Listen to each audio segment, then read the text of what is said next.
the Prime Minister has just announced proud of our DRDO scientists for mission Divyastra, the flight test of indigenously developed Agni-5 missile with multiple independently targetable re-entry vehicle MIRV technology. Shiv, Prime Minister Narendra Modi, the NOTAM that had been issued, the Prime Minister has said we are proud of our DRDO scientists for mission Divyastra. So it is the Divyastra mission that has been tested.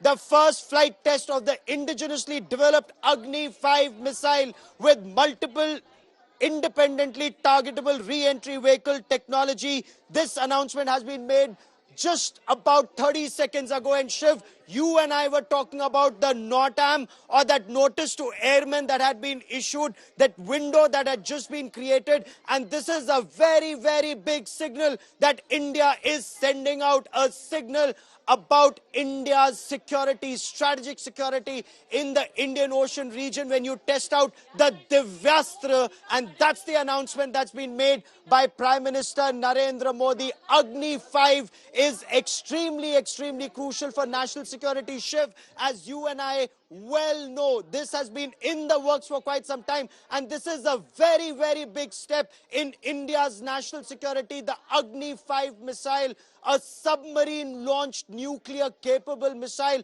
that completes India's triad. So you have nuclear-tipped missiles that can be fired from land, air, sea, and now sub-sea from a submarine, hidden anytime, and this will make India's enemies and adversaries think 100 times before they try any misadventure, Shiv. This is huge, Gaurav. You know, the Agni-5 viewer is India's longest range nuclear delivery system. It has a range of 6,000 kilometers. It's already in operational service with India's nuclear command called the Strategic Forces Command. What the Prime Minister has announced today with mission Divyastra is that India's Agni-5 missile is not just a simple ballistic missile capable of hitting targets 6,000 kilometers away, but it also carries multiple independently targeted re-entry vehicles, or MIRVs, which basically means that the missile near its end point splits into multiple warheads, confusing the enemy and maximizing impact. Gaurav, this is absolutely huge, and the Prime Minister has chosen to single out the DRDO, the amazing men and women of the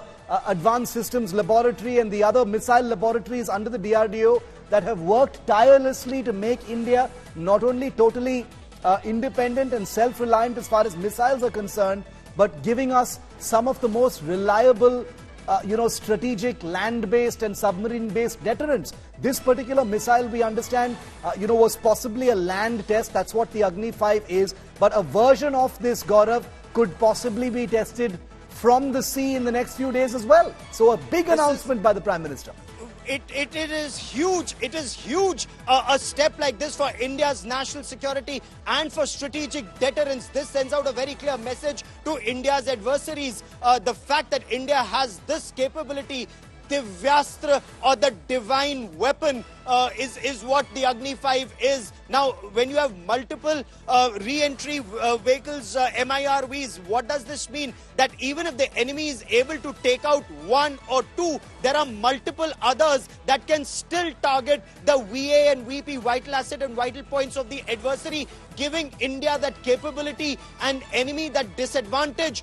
The fact that this weapon has now been tested, it was in the works. The Defense Research and Development Organization has been working on this. Shiv, you'd recall the Integrated Missile Development Program has been in the works for quite some time and very successful in most cases. Agni, Prithvi, Akash, Nag, Trishul, 5 of these India has been working on from the 1980s. The fact that Divyastra has now been tested and successfully tested, and the Prime Minister has congratulated scientists of the Defense Research and Development Organization for the successful flight test or the successful test of the Divyastra, sends out a very, very significant message to India's adversaries, and the message that goes out that India is the net security provider in the entire Indian Ocean region. Shiv, the way India is so strategically located in the Indian Ocean region, unless you have strength of such weapons, you cannot protect the Indian Ocean region and deter the adversary from carrying out its activities. This is where India stamps its authority in the Indian Ocean region.